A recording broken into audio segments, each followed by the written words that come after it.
Yelahanka police ಠಾಣೆಯಲ್ಲಿ ಕಳೆದ ವರ್ಷ ಕಳ್ಳತನದ ಪ್ರಕರಣ ದಾಖಲಾಗಿತ್ತು. ಹಗಲು ಮನೆ ಕನ್ನ ಕಳುವು ಪ್ರಕರಣ.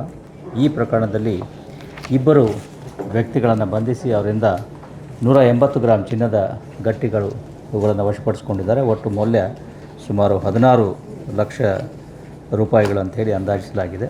ಇದು ಆಗಿರ್ತಕ್ಕಂಥದ್ದು ಕಳೆದ ವರ್ಷ ಫೆಬ್ರವರಿ ತಿಂಗಳಲ್ಲಿ ಮನೆಯಲ್ಲಿ ಬೆಳಗ್ಗೆ ಕೆಲಸಕ್ಕೆ ಹೋಗಿ ಮಧ್ಯಾಹ್ನ ಊಟಕ್ಕೆ ಬಂದು ನಂತರ ಮತ್ತೆ ಹೋಗಿ ವಾಪಸ್ ಬಂದಾಗ ಈ ಕಳ್ಳರು ಫ್ಲ್ಯಾಟ್ನ ಮುಂಬಾಗಿಲನ್ನು ಮೀಟಿ ಒಳಗೆ ಪ್ರವೇಶಿಸಿ ಕೊಠಡಿಯಲ್ಲಿ ಬೀರುವಿನ ಇಟ್ಟಿರ್ತಕ್ಕಂಥ ಸುಮಾರು 250 ಗ್ರಾಂ ಚಿನ್ನಾಭರಣಗಳನ್ನು ಕಳ್ಳತನ ಮಾಡ್ಕೊಂಡು ಹೋಗಿರ್ತಾರೆ.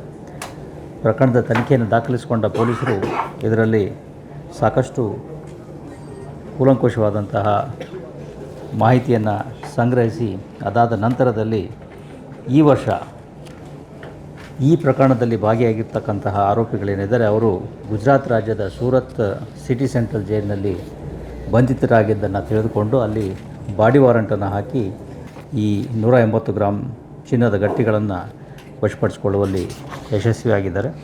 ಕರ್ನಾಟಕದ ಬೇರೆ ಕಡೆಗಳಲ್ಲಿ ಇವರು ಕಳ್ಳತನ ಮಾಡಿರ್ತಕ್ಕಂಥದ್ದು ಹಿಂದೆ ನಡೆದಿದೆ. ಬೆಂಗಳೂರಿನಲ್ಲಿ ಇದೇ ಮೊದಲ ಬಾರಿಗೆ ಅವರು ಕಳ್ಳತನ ಮಾಡಿ ಈಗ ಸಿಕ್ಕಾಕಿಕೊಂಡಿದ್ದಾರೆ.